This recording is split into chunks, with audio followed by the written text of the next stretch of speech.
বন্ধুসকল যদি বলিউডে এনেকুৱা সিনেমা বনায় আপোনালোকে ভাবকচোন আমি বেলেগ ইণ্ডাষ্ট্ৰি সিনেমা বিচাৰি ভাল সিনেমা বিচাৰি হাবাথুৰি কিয় খাই ফুৰিব লাগে 2007ত আহিছিলে এখন সিনেমা যাৰ নাম আছিল আৱাৰাপান আৰু ৰিসেন্টলি আজি ৰিলিজ হৈছে আৱাৰাপান 2 সিকুৱেল ঠিক আছে তো 2007ত যেতিয়া সিনেমাখন আহিছিলে তেতিয়া সেইখন সিনেমা চোৱা প্ৰত্যেকজন ব্যক্তি আৱাৰাপানৰ ফ্যান হৈ গৈছিলে ইমৰান হাছমি সিনেমা মানে বহুতে ভাবি থাকে যে এডাল্ট হয় ফ্যামিলিৰ লগত চাব নোৱাৰে কিন্তু আৱাৰাপান মানে তাৰ কমপ্লিটলি এটা নাজৰিয়া চেঞ্জ কৰি দিছিলে ঠিক আছে আৰু ঠিক তেনেদৰে এতিয়াও আৱাৰাপান 2 খন আপোনালোকে নাভাবিব যে এখন ফ্যামিলি মুভি নহয় আপোনালোকে এখন 100% ফ্যামিলি মুভি যদি আপোনালোকে নিউডিটি বা অশ্লীল গালিগালাজ একোৱে দেখি নাপায় আৰু মই ফাইনালি এখন সিনেমা চাই দিলো 2 ঘণ্টা 20 মিনিট এখন সিনেমাখন চোৱাৰ পাছত মই মানে সেই ডাৰ্টটো অনুভৱ কৰি আছো যেটো ডাৰ্ট মানে ইমৰান হাছমি অনুভৱ কৰিছিলে বা ইমৰান হাছমিৰ দ্বাৰা আমাক মানে বুজাবলৈ বা আমাক অনুভৱ কৰাবলৈ চেষ্টা কৰিছিলে সেই বস্তুটো দুখ বেদনাটো মই অনুভৱ কৰিছো কাৰণ প্ৰথমখন যোনে চাইছে ন সেকেন্ডখন মানে তাৰ মানে কমপ্লিটলি সেই ইমোশনছ আৰু সেন্টিমেন্টখিনি ভালদৰে কানেক্ট হ'ব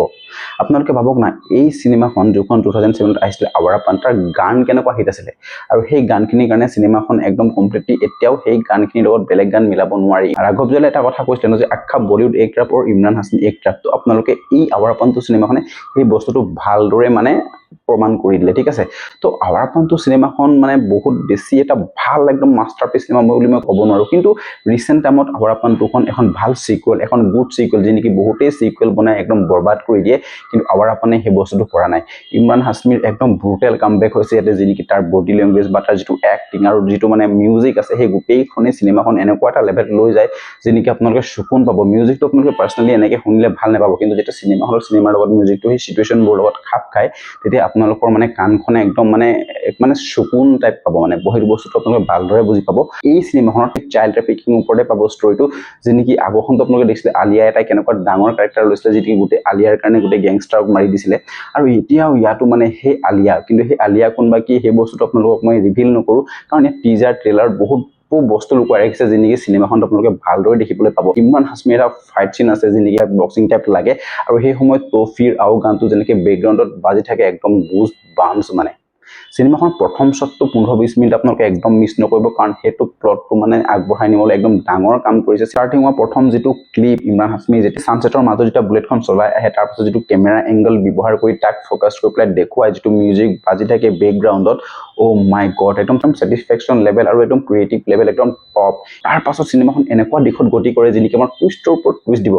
পুৰণা যিখন আৱাৰাপান আছিল তাৰ ৰেফাৰেন্স দি থাকিব যত নেকি আপোনালোকে কমপ্লিটলি এক ডুবি যাব মানে ভিতৰত সোমাই যাব ঠিক আছে মেকাৰ্ছে সেই বস্তুটো আমাৰ মানে হাৰ্টখনৰ লগতে ভালদৰে খেলিলে 2 ঘণ্টা 20 মিনিটৰ সিনেমাখন হোৱাৰ উপৰিও আমাক বহুত মানে ছুটি টাইপ সিনেমাখন লাগে কাৰণ আমি ফুললি এংগেজিং হৈ থাকো ফুললি কানেক্টেড হৈ থাকো সিনেমাখন ওপৰত আৰু সঁচা কথা হ'বলৈ Imran Hashmi one and only actor যি নেকি একদমে অভাৰ এক্টিং নাই তাৰ যিকোনো সিনেমা আপোনালোকে উঠাই চাই লওক বহুত বছৰলৈকে ইমৰান হাছমিয়ে মানে ভাল সিনেমা এখন বলিউডৰ মানে বক্স অফিস ওয়াইজ দিব পৰা নাছিলে কিন্তু এইখন সিনেমাৰ বাজেট হৈছে 40-50 কোটি টকা কিন্তু এইখন সিনেমা 2-3 দিনতে ইয়াৰ বাজেট ৰিকভাৰি কৰি ল'ব পাৰিব হেতু সঁচা কথা ইয়াত যেটো মানে ভিলেন এংগল দেখুৱাইছে যেটো মানে একদম মানে অলপ সাইকো টাইপকে দেখুৱাইছে তাৰ এক্টিংটো আপোনালোকে মানিব লাগিব বান্দাই বহুত ধুনীয়া এক্টিং কৰিছে আৰু মানে একদম জাস্টিফাই কৰিছে নিজৰ ৰোলত তো মোৰটো সিনেমাখনৰ দুটা বস্তুৰ নেগেটিভিটি পালো মই ইয়াতে এটা নিমখৰ সিন আছে ঢালি দিয়া সেই বস্তুটো আপোনালোকে সিনেমাখন চালে গম পাব আৰু লাষ্টত এটা মানে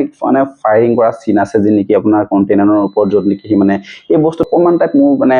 নেগেটিভিটি কিবা লাগে যেন মানে অকনমান মানে বেছি দেখুৱাইছে বা কিবা এটা তেনেকুৱা